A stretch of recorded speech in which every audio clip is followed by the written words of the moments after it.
For the last couple months or so, every time I do a mailbag, a lot of the questions are, what do you think about this guy as head coach or GM? And I usually don't answer them because I figure we'll just save it all for a later date and make a whole episode out of it. Well, today is that day. It's Twitter Tuesday, and that means I am reviewing your head coach and GM suggestions here on the Locked On Vikings podcast. Ooh-wee!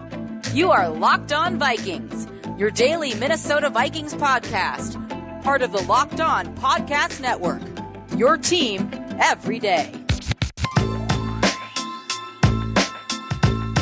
What's going on, everybody? Welcome to the Locked On Vikings podcast, part of the Locked On Podcast Network, your team every day. As always, I'm your host, your pal, and the kid you copied off in math class. My name is Luke Braun. You can find me on Twitter at Luke Braun NFL. Shows on Twitter at Locked On Vikings. Thank you so much for making Locked On Vikings your first listen of the day. On Location is the official hospitality partner of the NFL. It's the only place to score a once-in-a-lifetime Super Bowl ticket and experience package. Visit onlocationexp.com/SB56 for more information or search Super Bowl On Location. So today is Twitter Tuesday. Usually I would just answer your questions, but today I wanted to do a little bit of a themed episode, and I wanted to review your head coach and GM candidates. So I put out a call for them, and I am going to list them off in order from my favorite to my least favorite. So right away, we will go into my favorite head coaching candidate, at least out of the ones that you guys suggested. It is far from comprehensive. I didn't see many college coaches suggested in there. Guys like Matt Eberflus were not suggested until after I had put together the suggestion box and stuff. There are a few names out there that didn't make this list. That doesn't mean I'm against them or anything like that. They just didn't get to the list in time. So by no means comprehensive, but I am taking your suggestions and ordering them in the way that I like, and we'll talk a little bit about their background. So the first one came from Skullbot, who said, and a whole bunch of people said, Brian Daboll of the Bills. Now, this is weird saying this after they just kind of got embarrassed on Monday Night Football by the Patriots and all that, but crazy win game, whatever, right? In general, that Bills offense has been fantastic, and so everybody wants to hire him. But here's one principle that I'm going to stick to a lot here. I want to go a little deeper than just going and finding an offense you like and saying, let's take that offensive coordinator. And I see a lot of here are my head coaching candidates for the Vikings. And I'm going to call out because he writes for CBS now, which means he's public and I can do it. Tyler Forness did a piece at CBS a while back that was all offensive coordinators. And he did that on purpose. He said, I only ever want to do offensive coaches. I disagree with that. I think that if you are limiting your pool to half of the coaching search, I think you're doing yourself a disservice. Just because the guy's on the defensive side of the ball does not mean the guy can't be forward thinking. It doesn't mean the guy can't respect analytics. It doesn't mean the guy can't respect aggressive offense and stuff like that. I think you're really doing yourself a disservice if you miss out on the defensive guys. However, my first guy is an offensive guy anyways. So Brian Daboll was a Belichick guy for a long time. He was in New England for the better part of a decade over 2 different stints. And then he did a 4-year OC stint at a bunch of doomed places like Cleveland in 2009. I think that was the Pat Shurmur years in Cleveland, a bad Miami team, Kansas City right before Andy Reid got there, really, really dark places. And all those offenses sucked. Then he went back to Bill Belichick after he kind of flamed out there. And now the Bills hired him for another try at offensive coordinator, and he's been fantastic. And what I really like about it is that he has tailored the offense to Josh Allen and to all of those players, to Stephon Diggs and to the players that they have. And that has turned into a high passing volume offense. But I think the biggest thing is that he's adapted and he's been through a bunch of different schemes. He's been to a bunch of different places. And it seems to me like he's really good at tailoring the team around the players that he has rather than just saying, this is my scheme. I don't think he would come and build Bills Part 2. I don't want him to build Bills Part 2. I want him to build an offense that fits the players that he has in Minnesota. And I really like him for that. And we're going to get to GMs a little bit too. We did the same thing for GMs. And there are a couple people from the Bills that I think would pair very well with Brian Daboll for kind of the same reason that they built everything with a big purpose. Next up, Riley Osborne Hudson suggested my favorite defensive coach, Todd Bowles. I think second stint coaches are, an underrated prospect because, Todd Bowles coached in New York with the Jets, and that was a dysfunctional Jets team. He was kind of a lame duck, and he had those players playing. He had those teams winning more than they deserved to win with the roster he was given by a poorly managed Jets team, and to me, that makes him a good head coach candidate. Now, yeah, he had to lay low for a little while after that flamed out, but what he did to Kansas City in that Super Bowl was absolutely incredible. I love him as like a defensive whiz, and guys have developed under him. So I really like he checks that leader of the men box for me because he took over an absolutely hopeless locker room and made him believe. That means a lot to me. The next one comes from EGS, who says, and a whole bunch of other people have said as well, Byron Leftwich. I like Byron Leftwich. I don't love Byron Leftwich. It's like the two guys I've mentioned already are the two that I would love. I like Byron Leftwich, though. He's been endorsed by Tom Brady. That's really powerful. And especially because he's green, a Tom Brady endorsement, like Tom Brady's word carries a little bit of weight because he's a little young. He's been with Arians forever. Since his playing days, when he was a backup for the Steelers, he was with Arians, and he's followed Arians around. So I think of him as like an Arians light. There's a lot of downfield. There's a lot of kind of spread out concepts, air raid concepts, and route concepts and stuff. And I really dig that. And I still think he's close enough to his playing days and commanding a huddle. He was the starter for a few years in Jacksonville. So he's done that. He's had to be the leader of men. And it checks that box for me as well. Like, I'm not worried about him just being like a strategist, pure whiteboard guy like I am with some of the candidates further down the list. The next one comes from Tyler, who says, if we went defensive, I think Dennis Allen would be interesting. I don't think the dumpster fire he was launched into in his first head coaching stint was a very fair reflection of him. And I agree with that. In Oakland, it was like bad. It was a bad roster. It was a bad situation, and Dennis Allen didn't work out. New Orleans defense has been fantastic, whether or not their talent is there. They have a lot of talent, and when it is there, it's elite. And when it isn't there, the defense is still very good. I like that resiliency. Again, that ability to adapt to the players you have instead of just forcing guys to play whatever. It's a big pitfall I want to avoid with a new coach. And the Saints are really good at changing with the times. So that adaptability, I really like that also. The other one, this is an anti-suggestion, but I put it in anyways because I wanted to talk about it. The Real GOP said, people keep saying that Andre Patterson is the next head coach somewhere. Why? Did you see the game? That final drive? What justifies the love of this guy?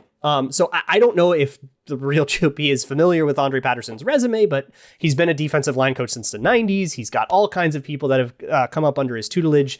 Go back to John Randall, but even in his second stint with the Vikings, he kind of turned Everson Griffin from a rotational guy to the superstar he is. Danielle Hunter is a big one. He's gotten play out of guys like Stephen Weatherly. He's gotten rotational play. That's a 7th round pick who's been a rotational guy, is pretty good. He's got his project like DJ Wanham, 4th round pick, probably playing on about what we expect from a 4th round pick. And just a lot of defensive linemen have come through. You could really list them forever, but also he checks that leader of men box. Players like Sheldon Richardson and Dalvin Tomlinson have mentioned, like, the reason I came to Minnesota was because I wanted to play for Andre Patterson because he's got that reputation around the league. So there's a lot of, he would command the locker room. He's really good at being a position coach. And like that sort of ability to develop and get players to play hard for you. A couple of boxes that not a lot of guys check at the head coaching spot. Now, he wouldn't have any experience or anything like that. He doesn't have much experience, if any, calling plays. So there's some gaps in that game, but I don't mind the idea of an Andre Patterson thing. I don't think it would just be Zimmer part 2. A fate worse than Seth said Eric Bieniemy. This is a million people say Eric Bieniemy every year. So here's the deal. He's an Andy Reid guy, so it would be very similar to all the other Andy Reid disciples that have come off of that tree. So you're just kind of hoping you get the Andy Reid high-flying offense. You need to draft for that. You need to build that with a purpose. And when we talk about the GMs, we'll get to that. And there's a history here because he was Adrian Peterson's running backs coach. Thing is, he's only been a running backs coach and an offensive coordinator under Andy Reid. So I don't know what kind of passing game Eric Bieniemy likes. And Andy Reid's calling that, right? And he's coordinating that passing game. So there's a little bit of an experience problem there. And then, of course, he's got a few off-field issues that don't bother me all that much. They seem like either misunderstandings or things that are way in the past. But you can see why teams are kind of scared off of Eric Bieniemy. I want to get to all of the head coaches and the GMs. But first, listen, you are here listening to Locked On Vikings for the power of knowledge, and you switch to Boost Mobile for the power of saving money. Because with Boost, you get the power of a free 5G phone so you can listen to all your favorite episodes of Locked On podcasts. You get the power of 3 unlimited data lines for $30 a month per line so your family can harness all of that brain power as well, and the power of one of America's largest 5G networks so you can do it all at the speed of 5G. With all that money you'll save and all that knowledge you'll gain, just how powerful will you become? Switch to Boost Mobile. Find out. Get a free Samsung Galaxy A32 5G when you switch to one of America's largest 5G networks. More power to save. Boost Mobile. Free phone is limited to new customers and 1 per line. Additional restrictions apply. Offers and coverage are not available everywhere or for all phones or networks. See boostmobile.com for details. Super Bowl 56 at SoFi is less than 100 days away, and On Location, the official hospitality partner of the NFL, is the only place to score a once-in-a-lifetime Super Bowl ticket and experience package. Select your exact seats and choose from elite experiences featuring an exclusive pregame celebration with NFL legends, 5-star LA hotels, and food by the great Wolfgang Puck. Visit onlocationexp.com/SB56 for more information or search Super Bowl On Location. That's onlocationexp.com/SB56 or search Super Bowl On Location. Thanks once again for making Locked On Vikings your first listen of the day, and let us continue. The next one came from Adam Feist. Few people said Nathaniel Hackett as head coach. Aaron Rodgers has spoken very highly of him and even called to recommend him for the Atlanta job. So I'd be a little bit concerned we're getting Joe Philbin here. The Aaron Rodgers made an offensive coordinator become a head coach thing has happened in a few places, and it hasn't worked out great. So I'm a little worried about that. Like, Nathaniel Hackett and that offense is called very well, and they do a lot of, kind of smart things on offense, but I think a lot of the things they do on offense only work because it's Aaron Rodgers. That's fine for the Packers, but I don't know if it would work if you don't have Aaron Rodgers. So I'm a little bit worried, like, is he riding Aaron Rodgers' coattails? But hey, you know what? That endorsement does matter, I think. Much like the Tom Brady one, that does give him some points. And I don't think I would mind Nathaniel Hackett, but I think if you're going to go with offensive whiz kid, go with Brian Dable or Byron Leftwich or Eric Bieniemy before those guys, if you ask me. Jeremy Parr had an interesting suggestion, Doug Peterson, and then say keep Spielman and reload and stuff like that, but just focusing on Doug Peterson as a head coaching candidate. So his exit from the Eagles is complicated, and basically they ousted him in a power struggle with like Carson Wentz and Howie Roseman, and it was like a sort of interpersonal problem, and he was the one that lost that power struggle. And because I get the sense, at least, I don't know this for sure, but because he pulled the quarterback in the second half of the final game, even though it was a meaningless game, he pulled the quarterback and it felt like a tanking move. And even though he denied all that, the players were very upset and they thought that he was tanking and he was losing on purpose. And the players were upset about that. And he sort of lost the locker room that way. So I'm a little bit worried about like culture with Doug Peterson, and like that Philadelphia culture got kind of toxic under his watch. And I don't know if that's like a Carson Wentz thing and it's not necessarily Peterson's fault or not. It's just something to look into. But I'm also a little concerned about how his offense, the one he ran in 2017 to get to that Super Bowl, plays in the 2022 NFL, where defenses are defending different things now. Everybody's a little better at RPOs. Is he just running the Andy Reid offense, but is he running an old version of the Andy Reid offense, or is he going to adapt? And if he adapts, will he be able to run that thing as well as he ran the 2017 version of the offense? I've got some concerns with Doug Peterson. I could probably talk myself into it, but I don't think I'd be very excited.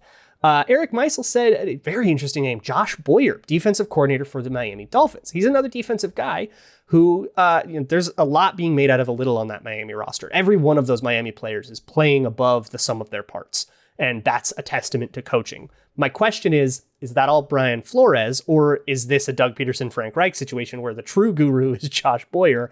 Hard for me to know that. And I admit I don't know a lot about Miami, so I'm not that excited about that one, but definitely a name that would be interesting to hear that more would come in. Young Sandwich said probably the most common one I got was Kellen Moore, and he's very low on the list. Let me explain to you why. He's the hottest candidate ever, but he's a big X's and O's nerd, and I don't think he checks. For me, he does not check that leader of men box. He does not inspire in the way that I know Todd Bowles can, or I know Andre Patterson can. He is notoriously a soft-spoken kind of strategist, kind of keep to himself guy that can be a leadership style, but he is not like a command the huddle kind of guy. He never really had to command a huddle as a player. He's always a backup. So great strategist, good brain in the room, so to speak, but I don't know if he commands an organization and builds a culture the way you want. He kind of, to me, feels like somebody who should probably just be an offensive coordinator. I don't know if the promotion to head coach, it's like, yeah, he's a good offensive coordinator, but promoting offensive coordinator to head coach, which is a different job, you would just kind of be rewarding him for what he already has done rather than making a decision on what you think he will do. And the Dallas offense has been sort of inconsistent. They've had some clunkers on offense, even with a healthy Dak Prescott and Ezekiel Elliott. So it's not like he's this unstoppable whiz at all. I mean, same thing with Brian Dable, and to be perfectly fair, but I would kind of want to investigate that a little more. Justice McDonald's Alexander, in a reply to somebody else who suggested Joe Woods, also endorsed Joe Woods. I just wanted to get another name mentioned in there. Joe Woods is interesting. He's the defensive coordinator for Cleveland. And as a DC, he has been doing some interesting things schematically. He was also DC in Denver for a couple years. Those defenses weren't great, but this Cleveland defense is like okay, but they've also had some stinkers where they gave up like 40 to the Chargers, right? He's just really green. And I think if we're going to go for like a defensive strategy whiz, go with Bowles or Dennis Allen or shoot, even Andre Patterson, and he can keep all the old pressure packages from Zimmer, right? If you want to go with like defensive whiz, I feel like there's better options than Joe Woods. Also, Joe Woods was defensive backs coach in Minnesota for like 6 years, and that track record was bad. That was like the Chris Cook years. So I think you got to get over that too. I don't want to be someone else's training ground, a la Clint Kubiak. I don't want to be the place where somebody can freely be bad so that they can learn all the tricks of the trade and then go be good somewhere else. I don't want to be the farm team, right? That feels kind of like what you'd be doing if you made Joe Woods your head coach. Bossy said an obvious coach choice is Joe Brady. There's no way he became a bad coach within the last year. So I feel you there, but I don't like it. And here's the deal. I don't know if he's a bad coach or whatever. I don't think but he's just raw. That's fine. And the way, like the thing about Joe Brady I don't like is the way that offense is constructed is, I think, poor. I think it shows rawness. I actually see a lot of the same things in Joe Brady as I do in Clint Kubiak. To me, it would be a similar move as hiring Clint Kubiak as head coach. He's kind of green. He just got fired for insubordination. You got to look into that problem. But he is kind of, I guess, a martyr because he wanted to pass more. So everybody's like, Matt Rule's the one who is wrong, and we'll just make him the head coach. But I don't think that it's the move right now. It feels closer to like John DiFilippo than anybody. And I just want somebody with a little bit of experience. I love getting a young, fresh mind, and all the guys at the top are still pretty young and fresh by head coach standards, but not that green goodness. And then Nick Mondelli at the bottom of the list, sorry, Nick, said, no joke, maybe Ryan Ficken. I have a soft spot for special teams coaches because I think I'm just a little tired of the head coach that brings his system with him. I get it. I put you at the bottom of the list because I don't agree, but I get it. He's a little green also. He only has this 1 year as special teams coordinator. He was an assistant for the rest of his career. But I get you're going for like a John Harbaugh situation, then sure. And like, hey, that was Belichick was a special teams coordinator too, right? Like I get it. And it gives you, you're not dealing with one side of the ball or the other. So I understand wanting to do a special teams coach, but I think he should probably stay as special teams coach, circle back to this conversation in like 5 years and we can talk about it, right? But if I'm going to just hire a special teams coach, I'm going to go with like John Fossil. Who has that leader of men thing, right? And he gets people hyped up, and that's a special teams coach. Give me somebody that's like an ace special teams coach that the league respects, not just the guy who happens to be in-house.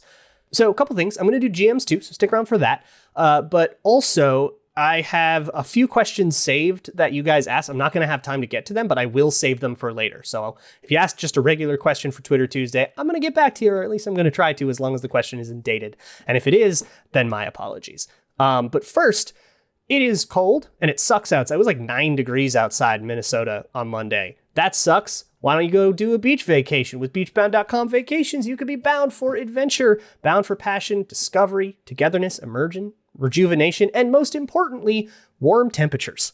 With beachbound.com, you can find the perfect beach vacation for you, no matter what you're looking for. What are you bound for? Visit beachbound.com today.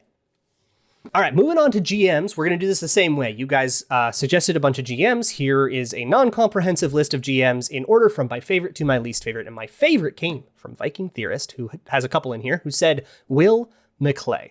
Now, Will McClay is Dallas's George Payton. He is a white-hot GM candidate. He gets interviews every single year. He turns them all down because he loves Dallas, and I think Dallas has a really good package. Maybe Dallas wants him to take over someday as GM, so they're really trying to keep him and groom him and stuff. If we could poach that guy, basically do to Dallas what Denver did to us, that would be amazing. But he has turned down a lot, and that's a very difficult thing to do. So if we didn't do it, then that's fine. But that's my first choice here. He is just so well respected. He does a lot of the GM stuff in Dallas. I think Dallas always has a really good roster. I think you can probably credit him a little bit for the Dak Prescott pick. There is a lot of stuff that he did in Dallas that's really exciting. So if you can pry him away from Dallas, then that's great. But if not, the next guy on my list is from Ryan Nelson Kane, who said Quentin Harris, who is the director of pro personnel in Arizona. Very interesting case. He got that job in 2019. He was in the organization. He's been in the organization for about 10 years, which is not a lot of time at all by GM standards. So he's a little green.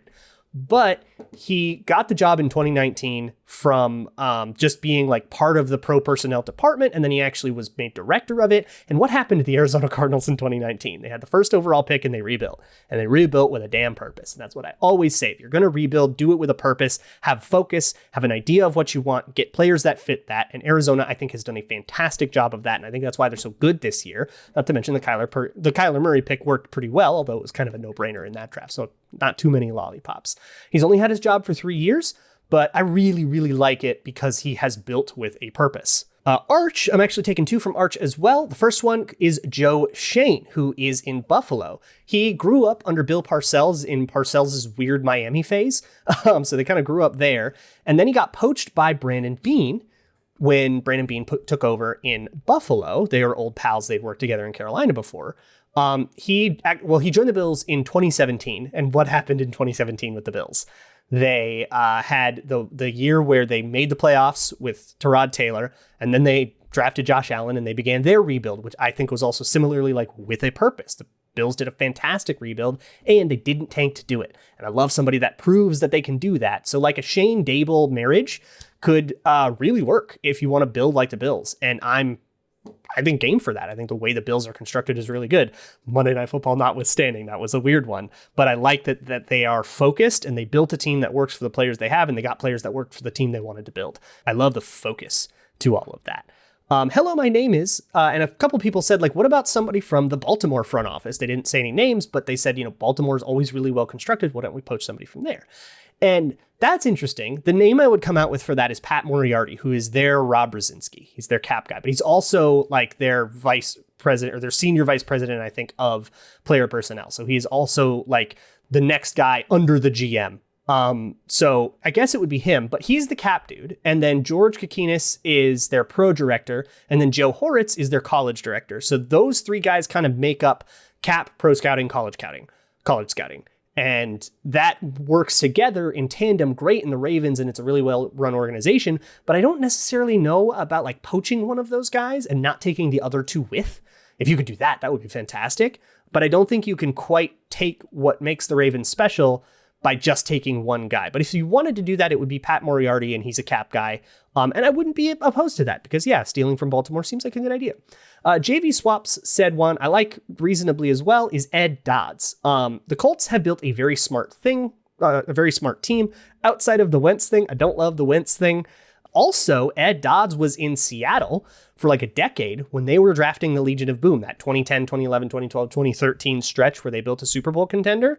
Ed Dodds was in their college scouting department for that. And I would have to imagine has some responsibility for building those crazy good Seattle defenses. And then when he left, Seattle's drafting fell apart and the Colts drafting got a lot better.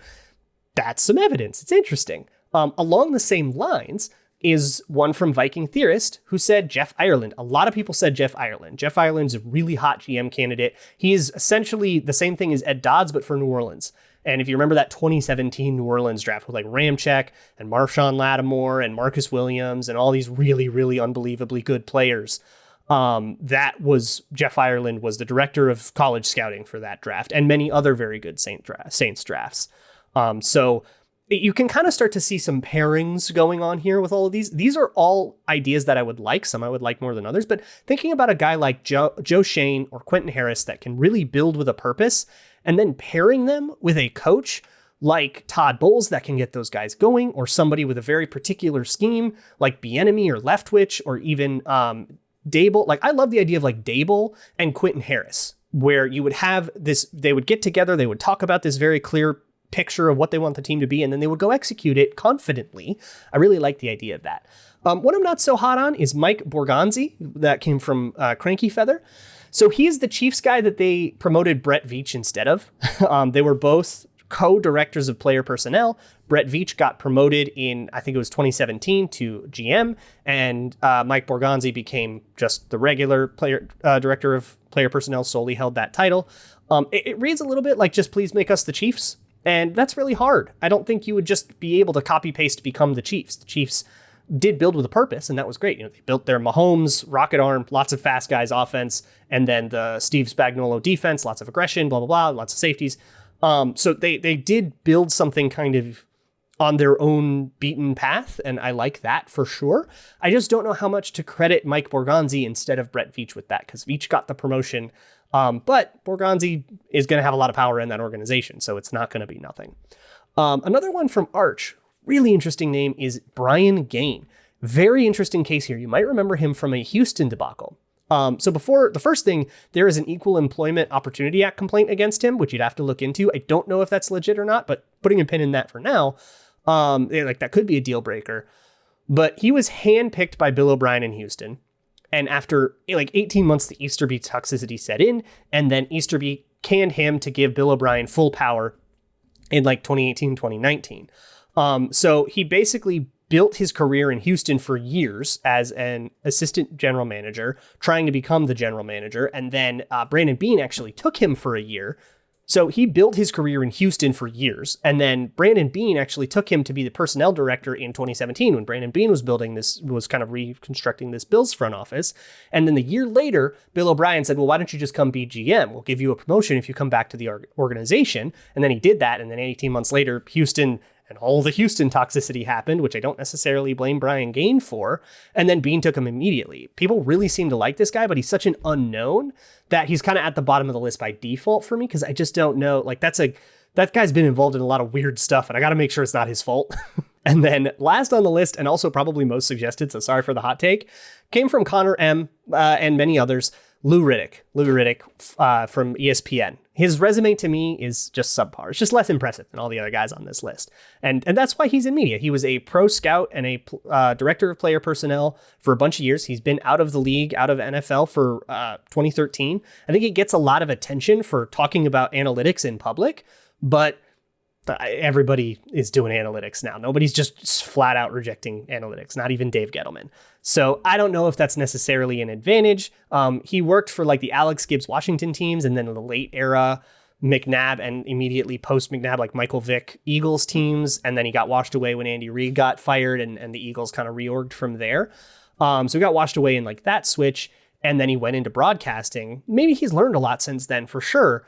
And, Mike Mayock got a job, right? But do you want to do that? Because the Mike Mayock thing is not working out in Oakland/Las Vegas.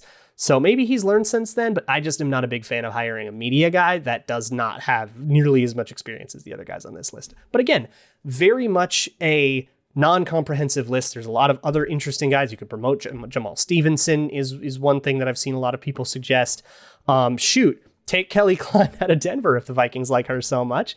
But like those things are both things you would do if you were like interested in continuity. And I don't know if we are interested in continuity. So there's a lot more conversation to be had, and only so much can be said in a half hour. And I know this podcast already went way long, but I wanted to get through all of these people. So thank you for that. So tomorrow, I think we're going to do a little crossover Wednesday. We might do crossover Thursday and post it like Thursday morning.